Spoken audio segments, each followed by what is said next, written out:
The sound of engines echoed down the quiet stretch of Highway 49, a deep, steady rumble that made windows tremble and dogs bark. A group of bikers was rolling through the dusty little town of Mill Creek, leather jackets, steel boots, and chrome shining under the afternoon sun. To most folks, they looked like trouble, but those who really knew them called them the Iron Sons. They weren't outlaws anymore. Not really.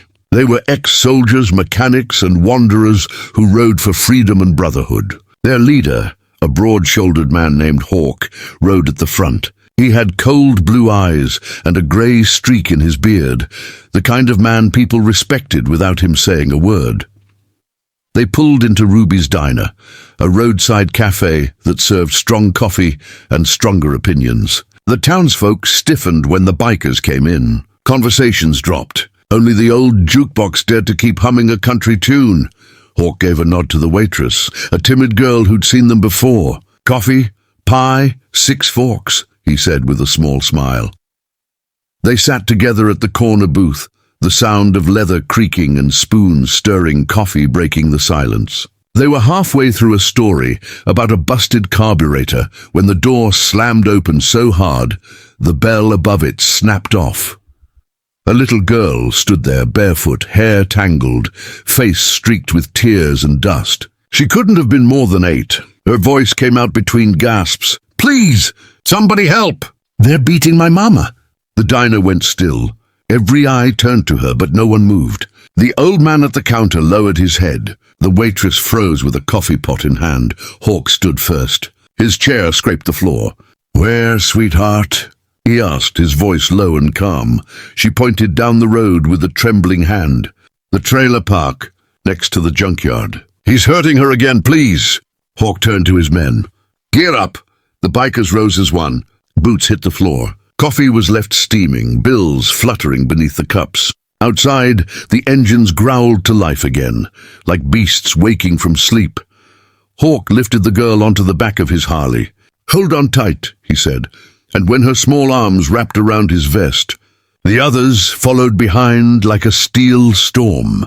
The trailer park came into view, sun-bleached metal boxes lined up along cracked dirt paths. The wind carried shouting from one of the trailers. A man's voice, angry, the sound of something breaking. Hawk cut the engine and told the girl, "Stay behind me, no matter what happens."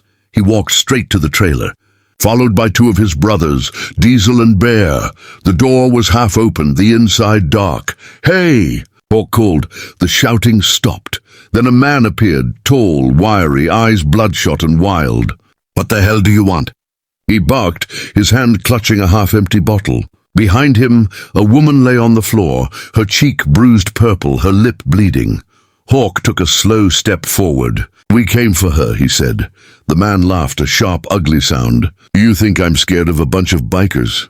She's my woman, and this is my house." He swung the bottle, but before it connected, Bear moved like a shadow. One massive hand caught the man's wrist midair, twisting it until the bottle shattered on the floor. The man screamed, trying to pull away, but Bear shoved him hard against the wall, his arm locked behind his back. Diesel crouched beside the woman, checking her pulse, speaking softly. "You all right, ma'am?" She nodded weakly, her voice trembling. He was drunk again. "My little girl, where is she?" "Outside," Hawk said gently. "She's safe." The man struggled and spat. "You got no right?" Hawk's eyes turned cold. "You lost your rights the moment you laid hands on her." He leaned close, his voice calm but sharp as broken glass. "Now listen, you're gonna pack your trash, get in your car, and drive out of town.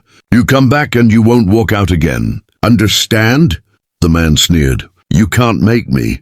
Bear squeezed harder. The man's face twisted in pain until he croaked out, All right, I'll go." Hawk nodded once. "Good choice."